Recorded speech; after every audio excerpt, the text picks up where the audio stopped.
Okay, it's time. So we're going to get started. Welcome to the 2012-2013 lecture series on liberty, politics, and political economy.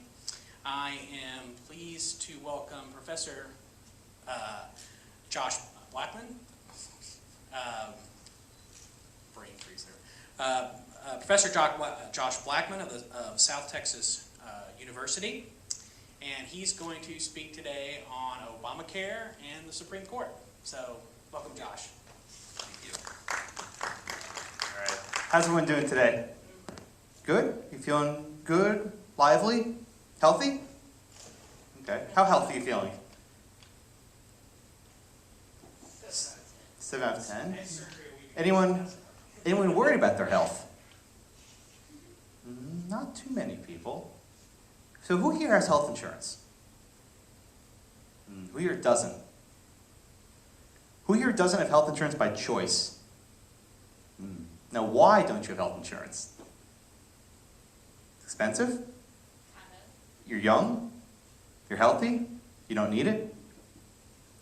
So the thing about the Affordable Care Act, commonly known as ObamaCare, is that its burden will fall most on you, college students, people who are under 30. Why? Because you're all young and healthy. The odds of you needing any kind of health insurance in the next 10 years is very small. So what happened is a lot of people your age decided, okay, you know what? I'm not going to buy health insurance. I don't need it. But what happens when someone who's young doesn't buy health insurance? They get injured. They drink too much. They go on a binger, right? DWI. They go to the emergency room. And I think you all know that when you go to the emergency room, they can't turn you away even if you don't have insurance. This creates a problem called cost shifting, where people who don't have health insurance shift the cost to people who do. And this is a big problem. Because you people don't have health insurance, you make it more expensive for everyone else. So a lot of people in Washington didn't like this. They said, I got an idea. We're going to force people to purchase health insurance. This is ObamaCare. This is what the individual mandate does. And the story I'm going to tell you is not so much what happened to the Supreme Court, we'll get there eventually, but this will be the story of how the individual mandate came to be, of how this law emerged, okay? This is going to be a story of politics. It starts with this guy, President Obama. He made his entire first term as president hinge on this Affordable Care Act. He called this his legacy. This was his baby. In fact, at first the word Obamacare was considered offensive, but now he likes it. He says, I want historians to call it Obamacare. It's also a story of Congress. The way in which Obamacare was passed is very important. Remember back to 2008, when many of you probably were still in high school. The Democrats swept. They won the White House, they won both houses of Congress. And with vast majorities, President Obama had a mandate for hope and change. This is where the battles went down. But ultimately it ended up here, in the United States Supreme Court. The Supreme Court is where this battle ended. It's where the Affordable Care Act met the Constitution.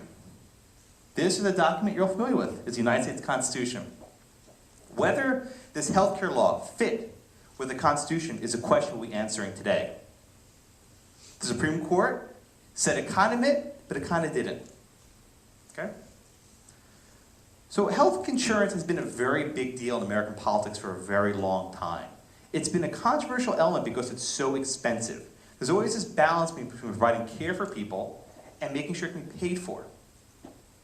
Health insurance is so expensive that many people can't go into bankruptcy and get very bad finances because of injuries. And as a result, there have been a number of efforts to kind of fix it. Now, was anyone alive when this picture was taken? Was anyone actually alive in 1993? Was anyone out of diapers in 1993? Okay, one. Okay, so you probably don't remember this. I vaguely remember it. I'm not that much older. But in 1993, when President Clinton was elected, First Lady Hillary Rodham Clinton was appointed for a task force to reform health insurance. Her goal was to transform the American health insurance industry into Canada. Single payer. What's single payer? There's only one insurer, the government, and every single person has an insurance account. She created this thing called the Health Security Act, where every person would get a card, the same way you have a Social Security card or a Medicare card. You would get a card for health insurance. This was a really big deal, and Clinton tried passing this very quickly almost in secret, without any deliberation. It was very controversial. Who here remembers what this is? Okay. Way beyond your years, guys. During the 90s, there was a series of commercials called the Harry and Louise ads. These commercials pictured a ma and pa, middle America, sitting around saying, you know what? I don't like President Clinton's healthcare plan. This is going to be bad for us. This will make things more expensive. It was a very controversial ad, but it worked. It made people say, listen, health insurance should be decided by the individual, not by the government. And it was killed. Hillary Clinton, in her first effort at health insurance, failed. She would try again, though. She often does. So for the next 20 years, health insurance remained a mess. Because of things like Medicare and Medicaid, which is basically partial socialization of our healthcare system, costs continued to rise. But people who didn't have insurance were left without ability to pay for it. So this all changed with 2008, where President Obama was inaugurated. And he made his top priority in his first term, healthcare. Now you might recognize this picture. This is President Obama's oath of office. And for the common law nerds, the first one didn't work. If you remember, between the Chief Justice Roberts and President Obama, they messed it up. It was actually Obama's fault, because the Chief Justice had sent over a note card saying, here's how we're going to read the oath, with various breaks. I'll stop at this word and you repeat after me. Obama didn't get the memo, and he read it independently. He started speaking when the Chief Justice was speaking. It was a mess. So to make sure that it was done right, they actually did it over again. They did a do-over. In the White House, they actually gave the oath of office again, just to make sure he was constitutionally the president. You might not know this, but President Obama shares an honor with President Roosevelt, one of many. He's the only president to take the oath of office 4 times. Once when he was supposed to, once with the do-over, and in the second term, the inauguration was scheduled for Monday, but the Constitution says it would have been done on Sunday, January 20th. So he actually did it twice this year as well. So Obama's had the oath done 4 times. He's the only president to ever have that, along with Roosevelt.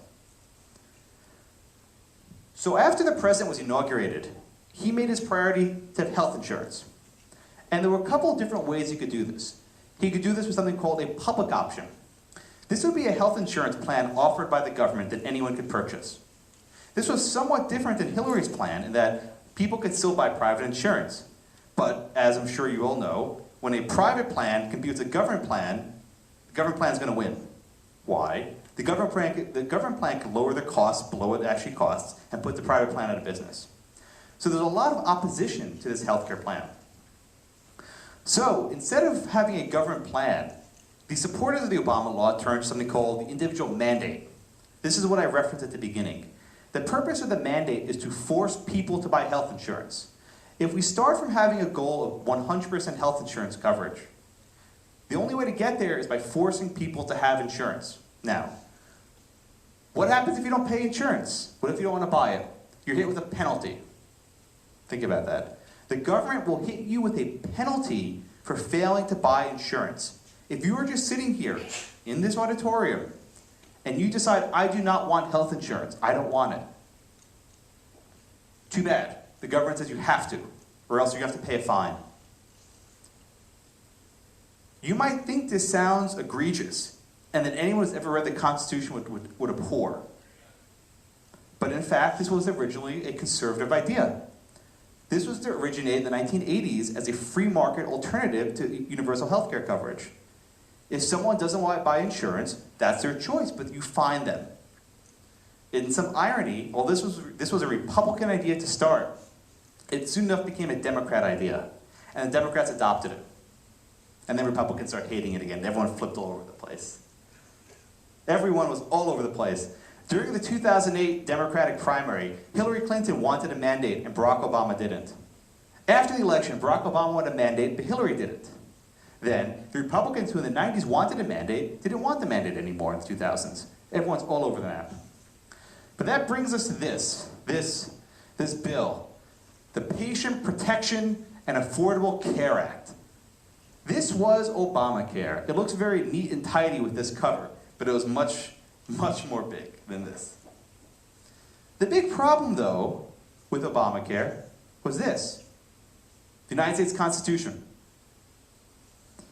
Many people thought that this law violated the Constitution, that you cannot force an individual to purchase a product. That is unconstitutional. Now, you're probably all familiar with this, the Tea Party.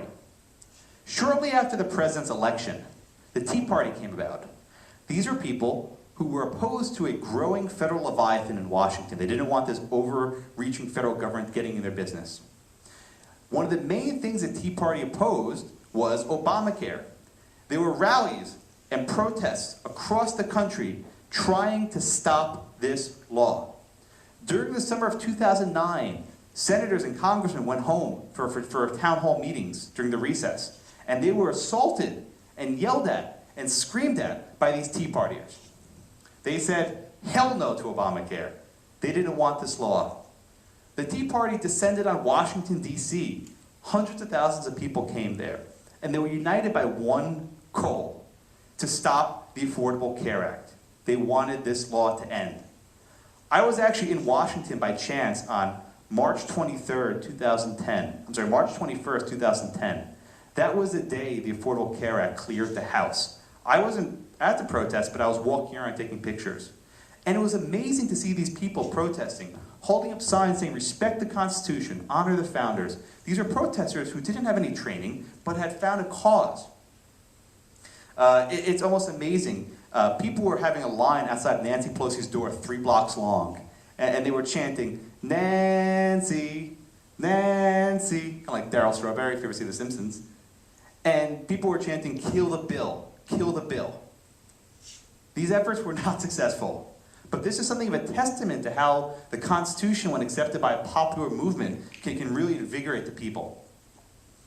But ultimately, this bill will be decided by the United States Congress. And this guy, Senator Harry Reid, who was the Senate Majority Leader, he had a 60-vote block in the Senate. And for those of you who know political science, in the Senate, if you have 60 votes, you can kill a filibuster. You can invoke cloture. If he has less than 60 votes, the opposition party can filibuster and delay the passage of the law.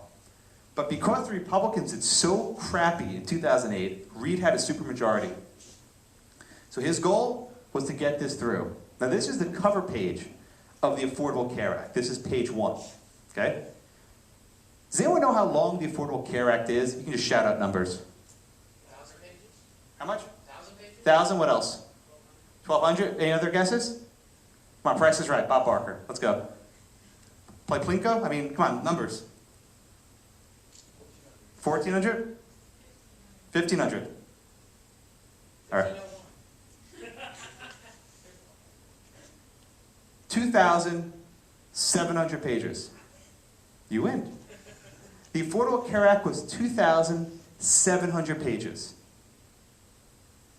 This was drafted mostly behind closed doors in committees and was only given to the Senate to vote on about a week before they had to vote on it. Do you think anyone actually read this bill? Nancy Pelosi famously was asked about what's inside the bill. And she said, I quote, I kid you not, you have to pass the bill to find out what's inside of it. You have to pass a law to find out what's inside of it. It's ridiculous. I like this cartoon because it says, all in favor of the healthcare bill? Aye. The bill passes. And then it says, does anybody know what's inside of it? No one knew what was in this bill. It was drafted in secret. But there was one provision that everyone knew about. This. Who knows what I'm talking about? So, everyone knows Nebraska is a cornhusker state. In order to buy the votes of every person in the Senate, they needed 60. Harry Reid had to basically bribe a senator from Nebraska. And he gave a kickback. It was a bribe, there's no other way of describing it. He gave extra money to the state of Nebraska so their Medicaid costs would be less. This was dubbed the Cornhusker Kickback. This was the way that he was able to get to 60 votes. And this was very controversial. Not because it violates the Constitution. At this time, no one was even talking about the Constitution. The reason why this was so controversial was because Nebraska got money, but Florida didn't. These states were actually jealous of each other. So during the entire time the law was going through the Congress, this is what they opposed. At the very end, it was on December 23rd, 2009, a vote had been scheduled for Christmas Eve. Congress hadn't been in session on Christmas Eve since 1895. This is how quickly they had to do this. They needed to get it done before Christmas so they can go home to their families. At the very end, finally debates began about the individual mandate. A number of senators, including your senator, Kay Bailey Hutchinson, former senator, said, this is unconstitutional. Congress cannot force individuals to purchase health insurance. They can't do that. This goes against everything that means to be an American. And they opposed this. But the vote failed. Harry Reid kept his 60 votes and was able to win a majority, and the bill passed the Senate. Now, the bill that was passed on Christmas Eve wasn't meant to be the final bill. Keep that in mind. Because you have to know, you know that in the Congress, you have to pass a bill in one house, and then goes to the other house, and sometimes they go back and forth to fix it up. This wasn't meant to be the final bill, but with 60 votes, it passed. But then something happened. Anyone know who this guy is? Come on, it's a wash. What? Yeah, Ted Kennedy. He had been the senator from Massachusetts for almost 40 years. He had made his lifetime mission to get universal health care. He died in August of 2009. He was the 60th vote in the Senate. He was the only reason why Harry Reid could get this through. Once Ted Kennedy died, though, the 60th seat was no longer guaranteed. Who here knows who this guy is? Scott Brown. He was a Republican in Massachusetts who took Ted Kennedy's seat. Scott Brown ran on a Tea Party platform with the goal of being the 41st vote. If he's a 41st vote, Obamacare is dead. He based his entire campaign on killing Obamacare. Now think about this. A Republican who opposed health care reform beat a Democrat in Massachusetts to take Ted Kennedy's seat. This is remarkable. Ted Kennedy was the most liberal member of the caucus, and a Republican beat him to take his seat to repeal the health care law. This is a testament to how unpopular this law was. People did not like this, that Massachusetts elected this guy. So now, you have the 41st vote. Harry Reid cannot do anything else, because he brings anything up for a vote, the bill will be killed, it will be stopped, it can be halted through the filibuster, because Republicans were not going to allow this to happen. So the burden turned to this person.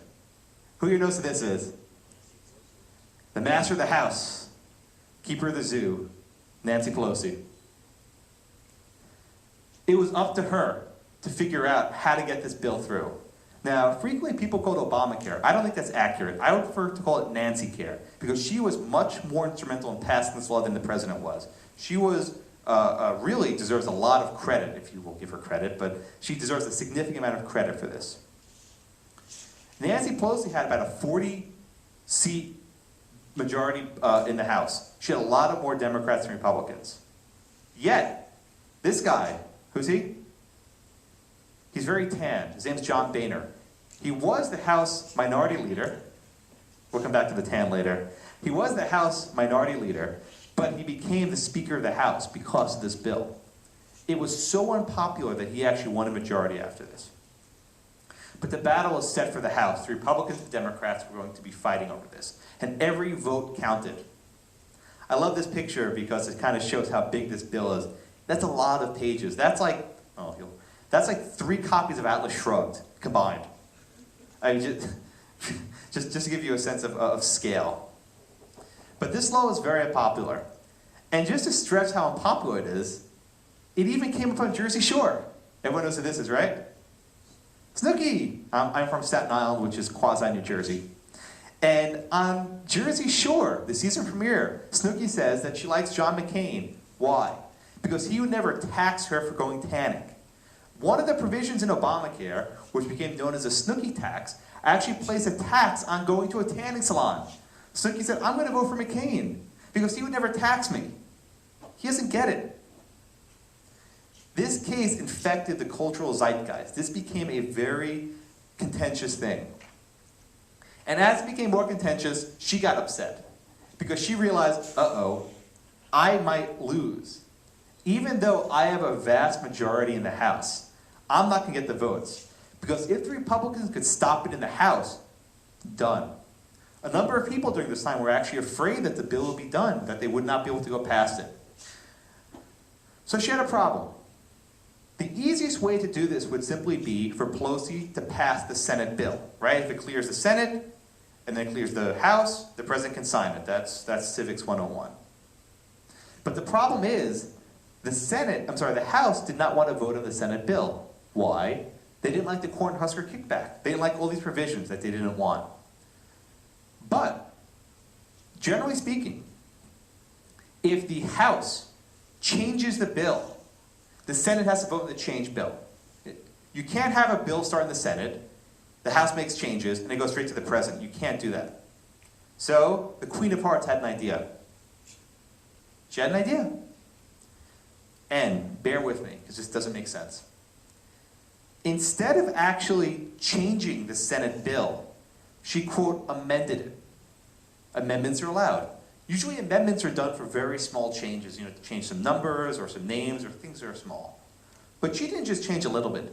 She changed the entire thing. So, imagine taking all 2,700 pages, right? Crossing all of it out and adding 2,700 new pages. That was the amendment. She amended 100% of the bill. And then, because it was only an amendment, the House could vote on it. And because the House could vote on the amendment, it would only need to go back to the Senate for what's called a reconciliation vote, which doesn't require 60, it requires 50. So by doing this bizarre amendment process, she could pass the bill without actually passing it, and have the Senate pass it without agreeing to the changes.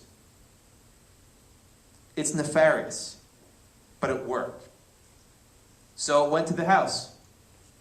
She had to basically bribe off lots of members of Congress, including a number of pro-life Democrats, Bart Stupak among others, who did not want this. The president gave Bart Stupak an executive order that was worthless, that said there would be no funding for abortions. But she bought the votes.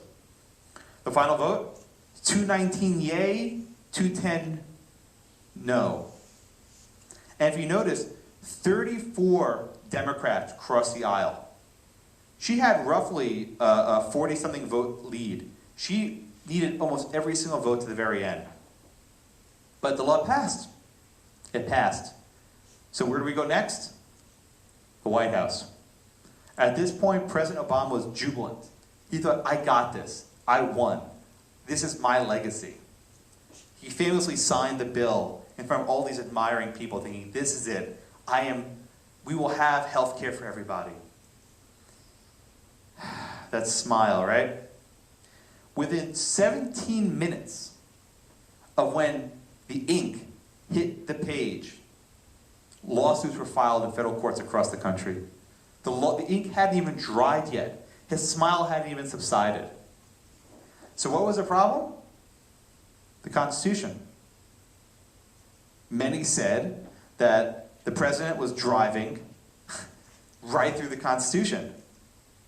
So we'll get a mini constitutional lecture, if I may. So, and this is probably no surprise to people in this room, but the Constitution gives Congress specific powers. They can only do what the Constitution allows them to do.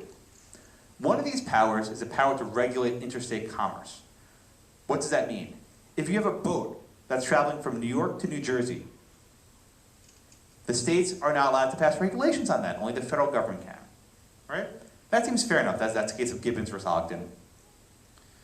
But in the 1930s, this doctrine was very much expanded. So, this guy right up there, this is farmer Fred Filburn. He owned a farm in Ohio. This is Claude Wickard, who was a Secretary of the Agriculture. See those nice charts and signs in the background. During the New Deal, Congress passed something called the Agricultural Adjustment Act. This law said that people who have farms can only grow so much wheat, that they would be penalized if they grew more wheat than they were allowed to. Okay? The reason why is that having all of this wheat on the interstate market will make the prices of wheat go down.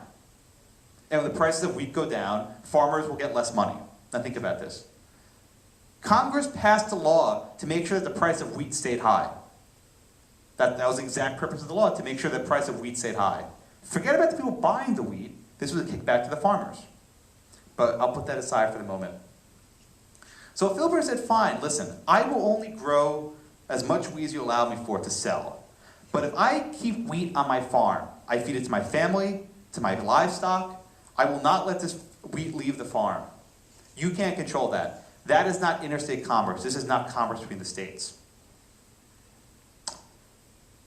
What do you think the Supreme Court did here?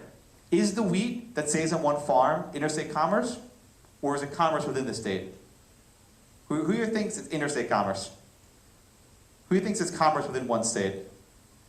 Oh, you're also naive but wise. You're right, but that's not what the Supreme Court said. The Supreme Court said, even though the wheat never leaves one farm, it's interstate commerce. Why? Because it affects the market of wheat. If Filburn doesn't sell his wheat on the market, that means that someone else will have to, and that more wheat will be supplied to the market. It said that choosing not to sell your wheat has an impact on interstate commerce because the wheat will not be sold. Okay, kind of a whatever. So then, anyone know who this lady is? Okay, her name is Angel Raish. Okay? This is Angel. She suffers from a very advanced form of cancer. She's still alive, but she suffers from immense pain. Does anyone know what this thing is? In this room, you probably will. Anyone know what that is? Oh, you guys are good. I did this presentation to a group of paralegals a week ago. No. You know what it is? Okay. What do you think she's doing with that bag? What do you think she's inhaling? Marijuana. Oh! THC, not actually marijuana. That's a THC vaporizer. Yeah. Yeah. I was hoping college kids would know what that was. So this is Angel Raish. The only thing that gives her solace from her pain is THC, marijuana. That's it. No other drug helps her. California, by state law, allows medicinal marijuana. So she grew pot on her farm. She didn't sell it.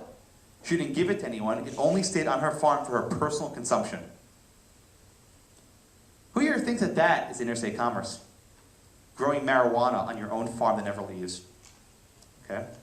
The federal government disagreed. They raided her farm and they seized her marijuana.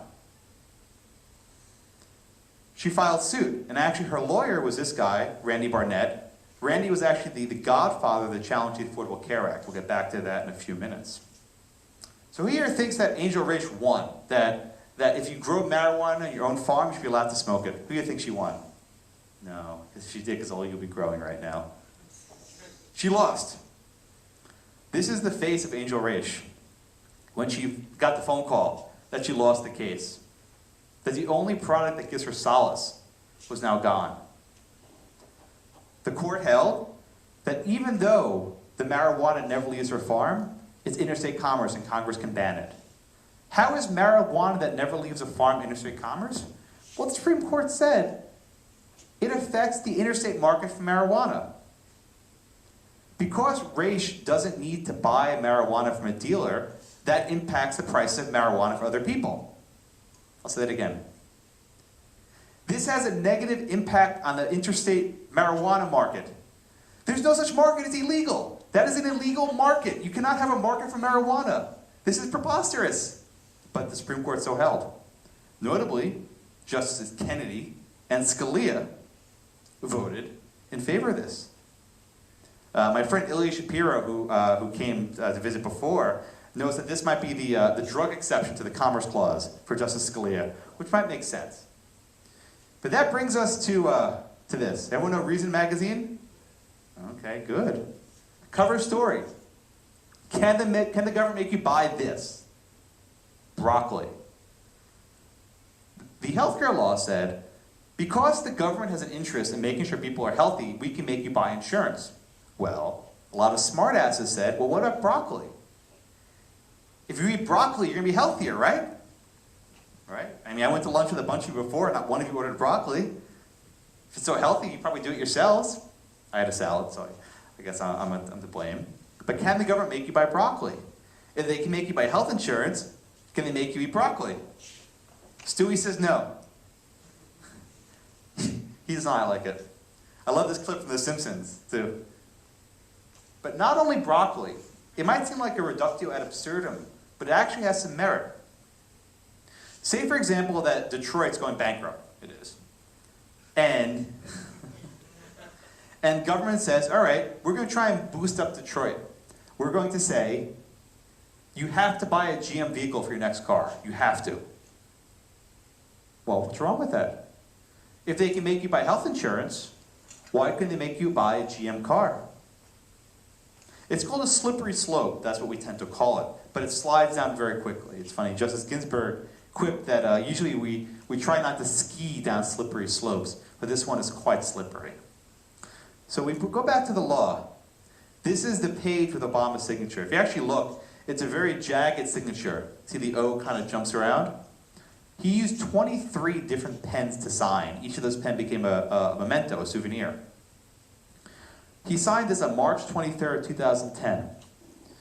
Within minutes, lawsuits were filed across the country. They raced the courthouse, literally raced. I spoke with one lawyer who tried to file this electronically, and he said he had some trouble with doing it. The reason why they raced so fast was they wanted to be first. First in time. First in time will get you to the Supreme Court the fastest. They recognize that whoever does this first will get to the Supreme Court quickest, okay? So the first suit was filed in Virginia. I feel like Marco Rubio. It's harder than it looks. So the first suit was filed in Virginia by this guy, Ken Cuccinelli, who you might have heard of. He was a Tea Party darling. He actually went to the same law school I did, George Mason. Cuccinelli filed the suit in Virginia. And Virginia had something unique. They had something called the Virginia Healthcare Freedom Act. What this law stated to do as a state law was give the Attorney General the power to sue the federal government over Obamacare. This was something that borders on nullification, if you know what it is, but it was of dubious constitutionality. But after some briefing, eventually, Cuccinelli won. Obama wasn't happy. You had a court in Virginia, capital of the Confederacy, said that this federal law is unconstitutional, that the government cannot compel you to buy health insurance.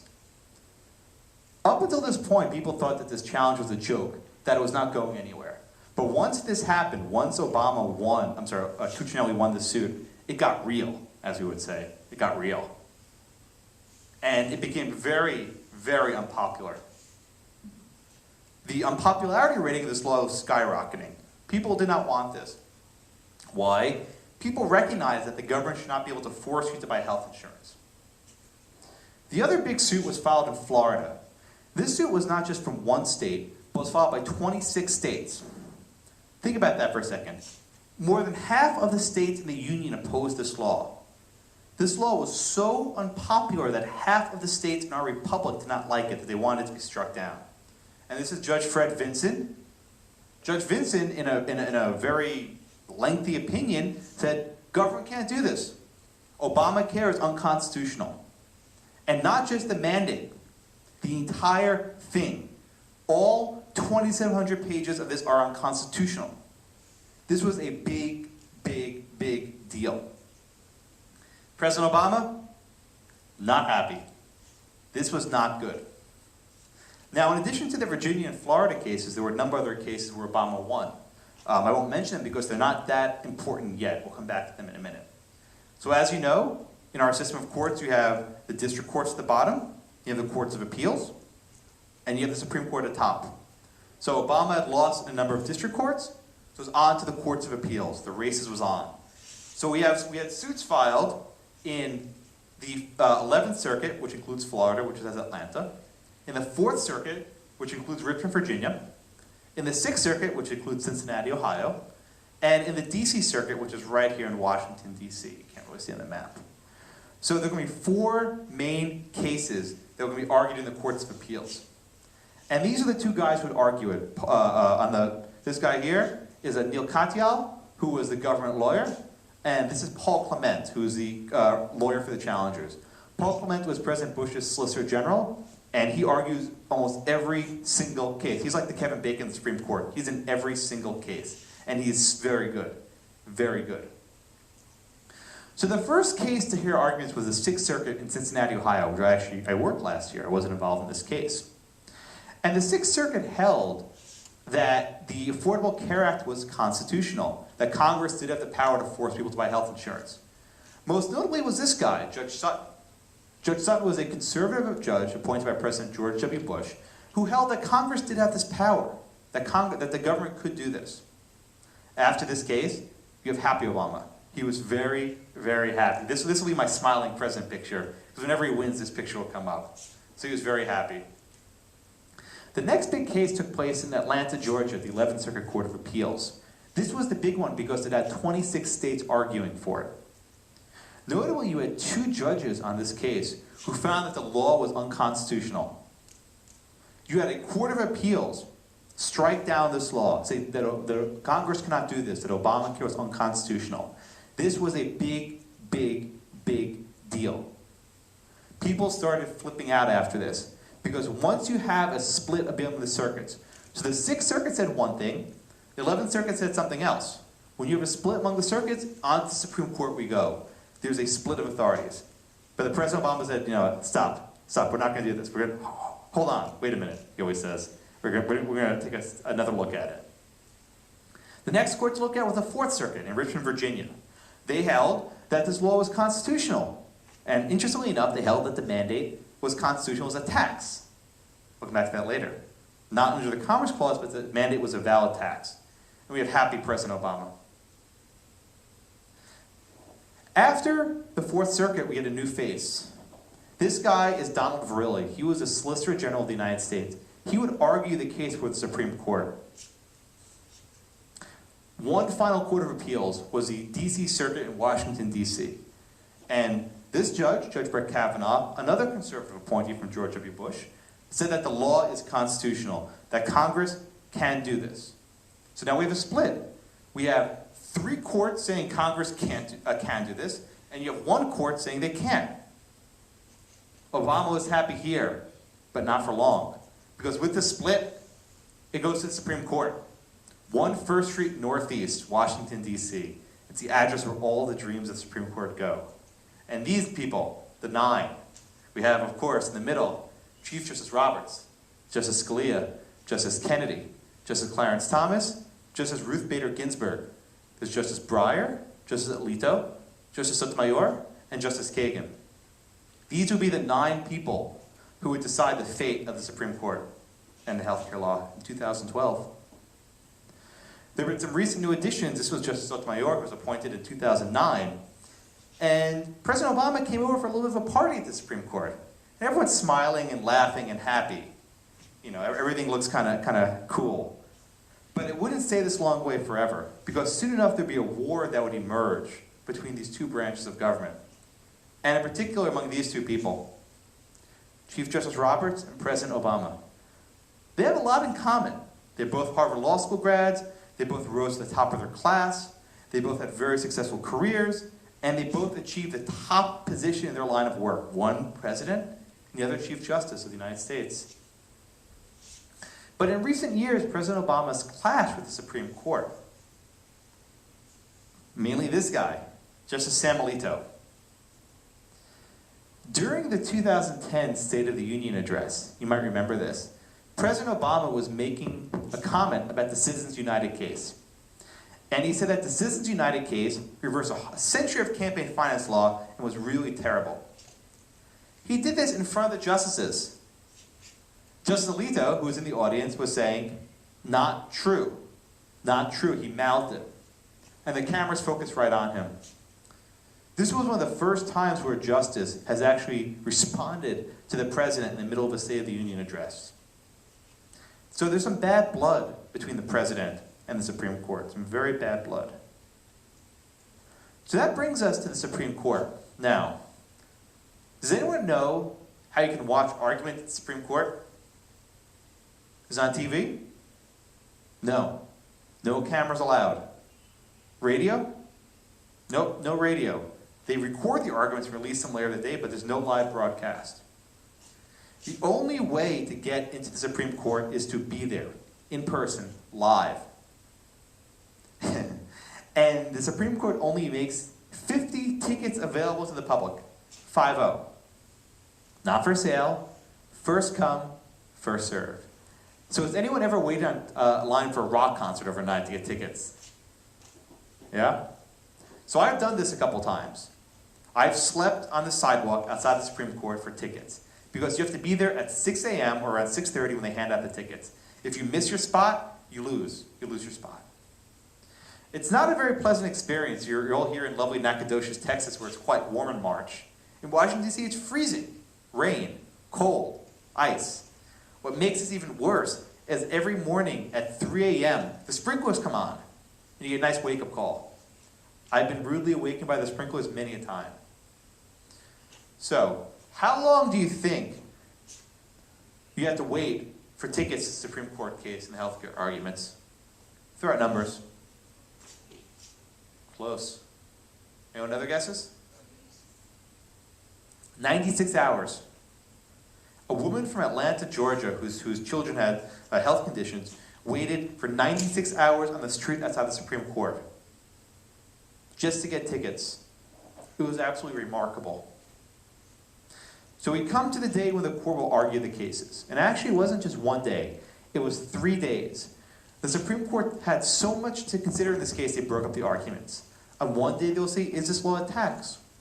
On another day, does the Congress have the power to do this under the Commerce Clause? They ask, if we find the mandate unconstitutional, can we cut it away or sever from the rest of the law? And finally, can Congress force the states to provide Medicaid coverage for people, more so? So this is the Supreme Court, what it looks like on the outside. This is what it looks like on the inside. It's absolutely beautiful. You have these huge red curtains. And exactly at 10 o'clock on the dot, the justices emerge from these curtains almost as if it's by magic. It's really a sight to be seen. I hope all of you have a chance to go there at some point. But alas, there are no cameras. No one can get in. There are no cameras allowed. In fact, there was one lawyer who was live tweeting from a lounge that had an audio feed and they kicked him out. So you cannot do anything live. So we're forced to listen to it afterwards on C-SPAN. I listened to the arguments about 2 hours delayed and read all 500 pages of the transcripts. I actually read them all. So this is what the Supreme Court chamber looks like. It's much smaller than you think. It actually it's very close together, where the lawyer arguing is literally a few feet from the bench. Here along the rows is where all the press sits on the side, and here in this first few rows is where the members of the bar sits. It's very, very close. There's not a lot of space. And it's very, very dramatic. So at the Supreme Court, it was a battle between these two guys. I mentioned him before. This is Donald Verrilli, who's the Solicitor General of the United States, and Paul Clement, who will be arguing for the challengers. These are the two lawyers who would decide the fate of the healthcare law. So, Verrilli gets up.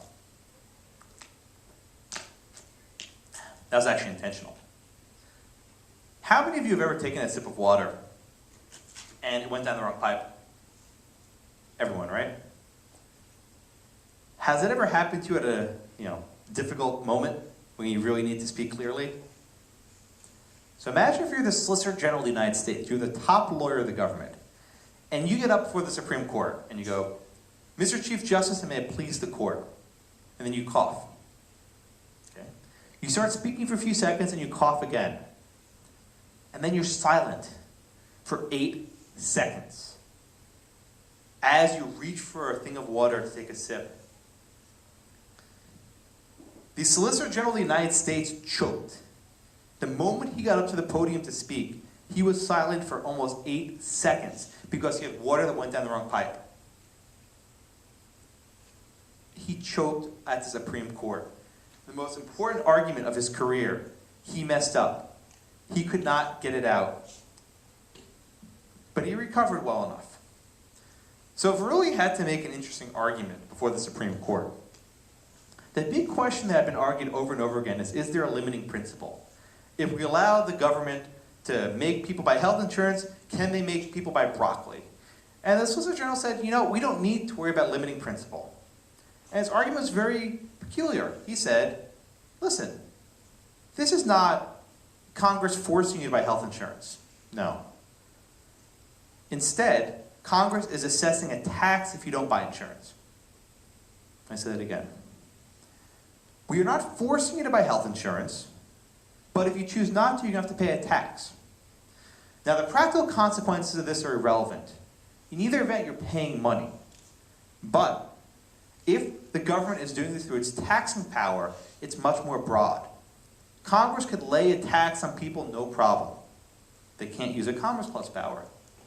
But the issue with this is simple. The Affordable Care Act, all 2,700 pages, called it a penalty. It was not called a tax. It wasn't called a tax. So Ferrelli had a really hard time arguing, saying, listen, it's a tax. But the justice said, no, it's a penalty. You can't call it that. And eventually, he did not do a very effective job, or at least so we think. So the case proceeded, where Paul Clement got up there and did a great job. He said, listen, Congress does not have the power to do this. Congress can't force people to buy health insurance. If we do this, there's no end. And Justice Scalia had the great quip of the day, where he said, can Congress force people to buy broccoli? And there was really no good answer for it, because the government did not have a response to that. Could Congress make people buy a General Motors vehicle? No good answer to that either. So after the case was argued, it was looking very, very bad for the government. It was not looking good.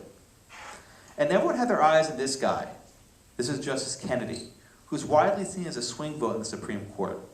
Everyone thought, how will Justice Kennedy vote? Will he vote in our favor or not? But really, it was this guy you had to look out for.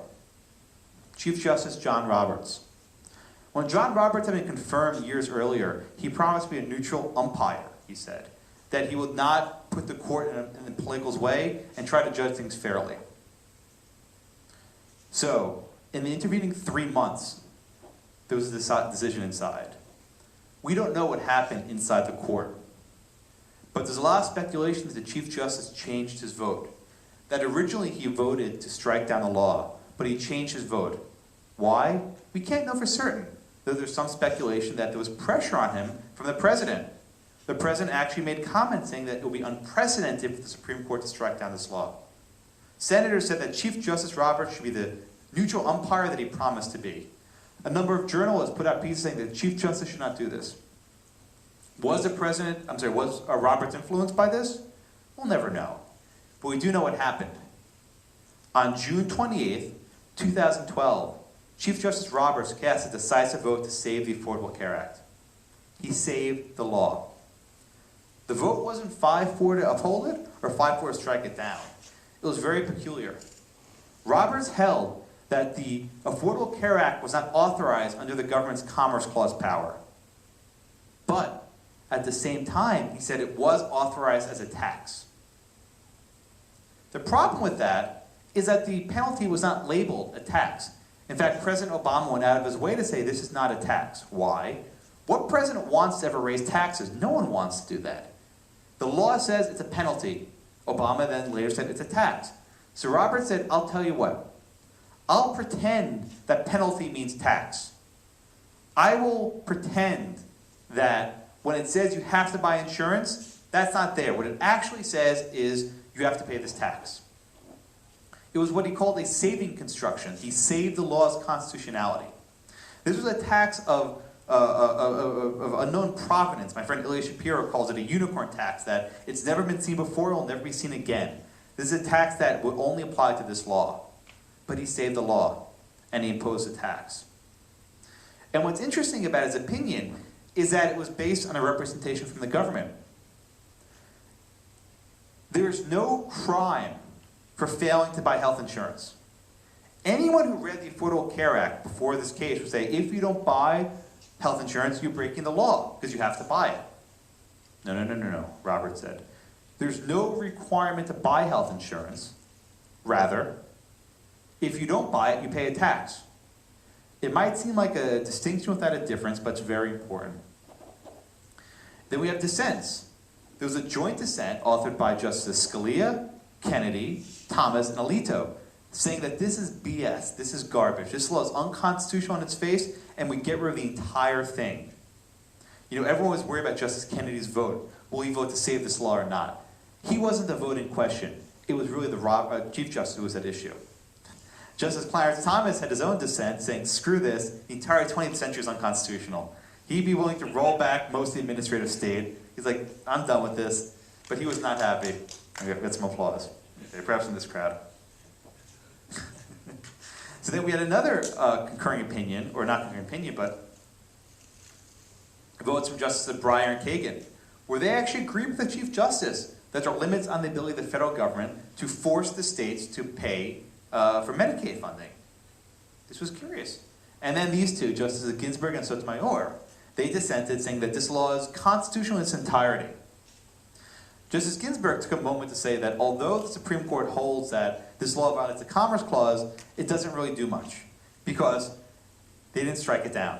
She said this is a temporary blip. So we have the Supreme Court. Decision day was absolutely crazy, and I'll take a moment to talk about this. Imagine if you're inside the Supreme Court. You're there for a full hour before you can leave. It took the justices 59 minutes to explain the opinion, and you don't know what's going on. Because there are no cameras, the only way to know what happened is to actually get a paper copy of the opinion. The Supreme Court's website crashed within 15 seconds, and no one was able to download a copy. It was impossible. So you had people from CNN actually running out with the opinion in hand, 200 pages, and giving it to the reporter on the street. Have any of you ever tried to read a 200-page opinion in about 15 seconds? You're going to fail. So CNN failed. They read it very quickly, and they only read the part where Chief Justice Roberts said this violates the Commerce Clause. CNN reported that the mandate was unconstitutional. This was up on their website for 10 minutes. Totally wrong. What made it even worse? Obama was watching CNN. The president was watching this false report. The president thought, oh my God, my law is unconstitutional. Crap. And he was watching this for 10 minutes. And then Fox News reported it, saying that this law is unconstitutional. Alert, alert, Megyn Kelly, flipping out. They were both wrong. The law was constitutional. After about 10 minutes, one of the president's aides walks into the Oval Office and says, Mr. President, you won. So we got smiling Obama once again. And if any of you know the Dewey defeats Truman moment, this was his moment, where he actually had these false reports about the healthcare law. So Obama won. Don Verrilli won, the Solicitor General. His strategy was decisive in winning this victory.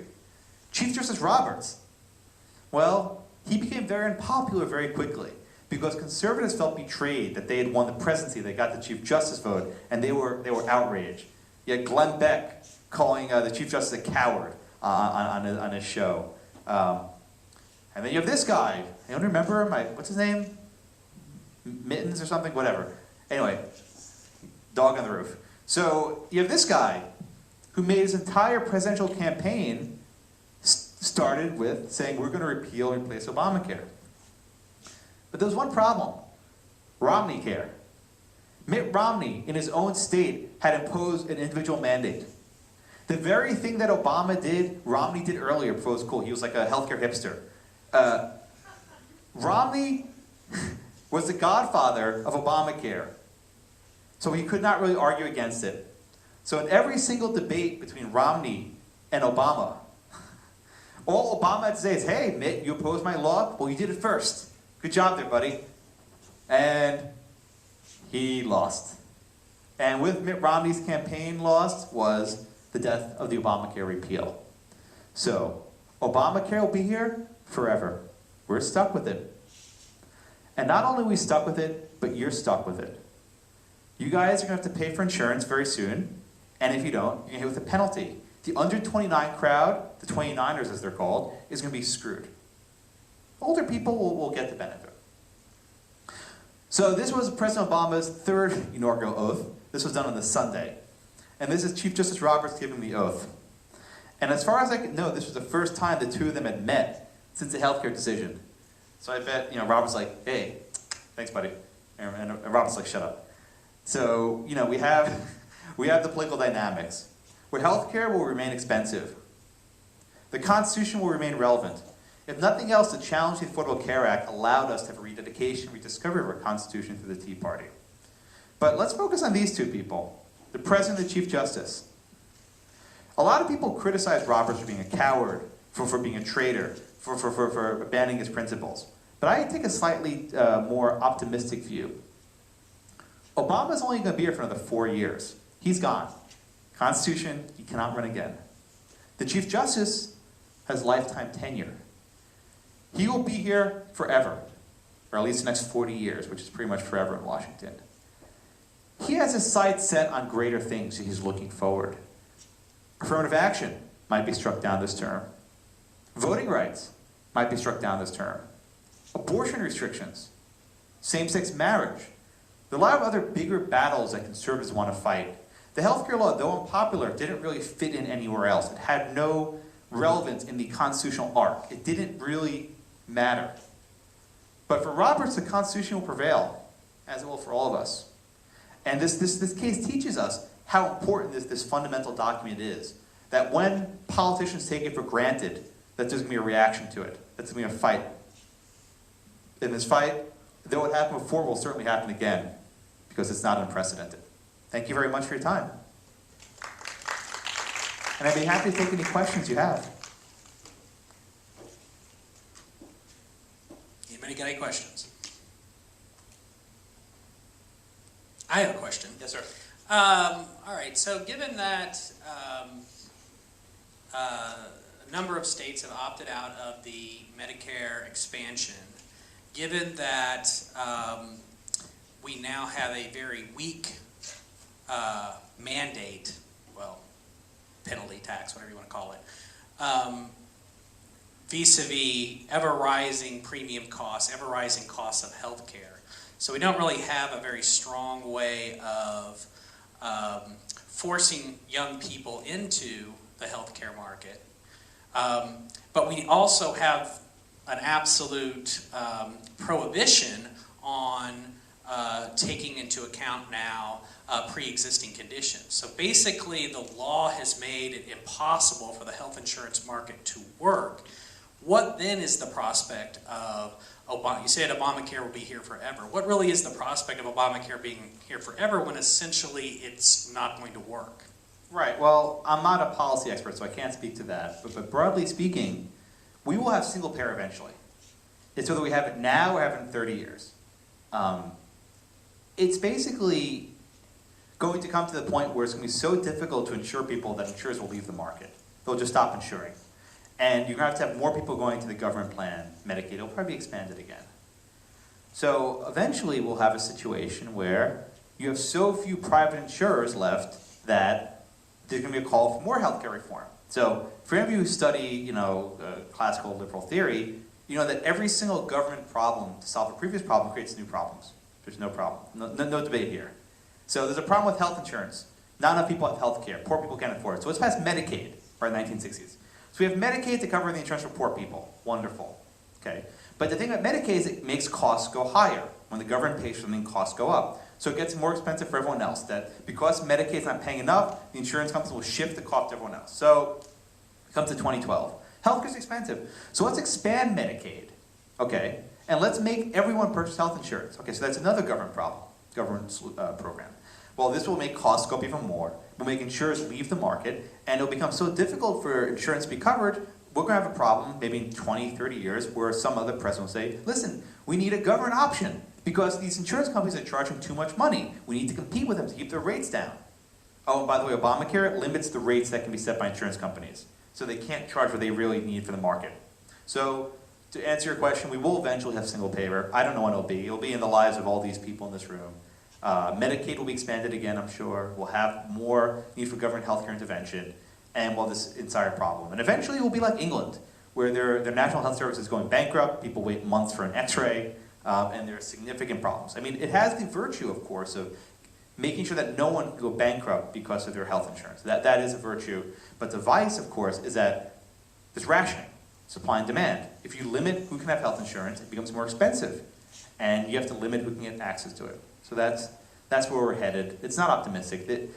Even if you think that the law is constitutional, you can oppose this on policy grounds. The way it was cobbled together with, like I said, a weak mandate, which is not really going to create incentives, and the Medicaid expansion, which is going to bankrupt states, it's not going to be a good situation. So the Supreme Court maybe dodged one bullet, but we hit with another soon enough. But for Roberts, this was not an issue during the campaign. The Supreme Court was never even mentioned during the debates. And that's exactly how the Chief Justice wanted to keep it. Any other questions? Yes, sir. You mentioned. Okay. So you had mentioned before that there was sort of a positive upswing to the way it was handled. For example, like getting back to the relevancy of the Constitution, and so people are going to have to pay more attention to that because of the healthcare controversy and everything going to the Supreme Court. Can you give some examples of why this would be beneficial? In the future. I mean, what you seem to be saying is we sort of lost this battle, right? So then what are our other battles we could win, and why would they turn out any better? I mean, for example, one of my problems with the whole discussion of is it a tax or is it what is the semantic? Penalty. Penalty, right. It's just semantics. It's really initiation of force on individuals to force them to do something that they wouldn't otherwise do. So how can this particular legal challenge help us limit those things in the future? So what is the upswing? You kind of look like Rand Paul now that I think about it. Resemblance, yeah? No? Maybe I've gotten that about Ron, actually. So. No, you look like Rand. Oh, that's kind of neat. So his name's actually Randall. It's not named Mr. Ayn Rand. So he likes to think that. So I think the impact of this case is not direct because it really has no effect on their doctrine. Rather, I think this case will make people think twice. It will make Congress think twice about doing some really dumb, crazy stuff. They'll know that if we try and do this, there will be constitutional repercussions. It's what one legal theorist, Larry Summers, called this constitutional gestalt. That this has changed the way we look at the Constitution. That now if the government wants to go further than what they've gone before, what Randy Barnett's written, they need to justify it. If the government wants to create this crazy new federal program that encroaches on individual liberty, they need to justify it. They're not going to be able to pass it in the dark of night on Christmas Eve with everyone looking at it. That's not going to happen again because of this 2-year experience, what we've lived through. So even if Obamacare challenge didn't directly limit the ability of Congress to pass laws, it changed the way we think about these things. It kind of warped our collective constitutional consciousness, if you will. I think that's the greatest enduring lesson. Now, one related point is because the Chief Justice saved the law, the court wasn't attacked. You all know that courts are the least dangerous branch that have neither the power of the sword nor the purse. But that only works so long as they don't go too far out of the mainstream. To the extent that courts are stepping outside and doing things that are not popular, the court loses legitimacy. And if the court loses legitimacy, it really inhibits their ability to be an effective body of government. So by saving this law, the Chief Justice prevented that fight. And you can say he lost the battle, we might win the war. He saved the court's credibility enough for the next challenge. Affirmative action, Voting Rights Act, same-sex marriage, whatever the next battle will be.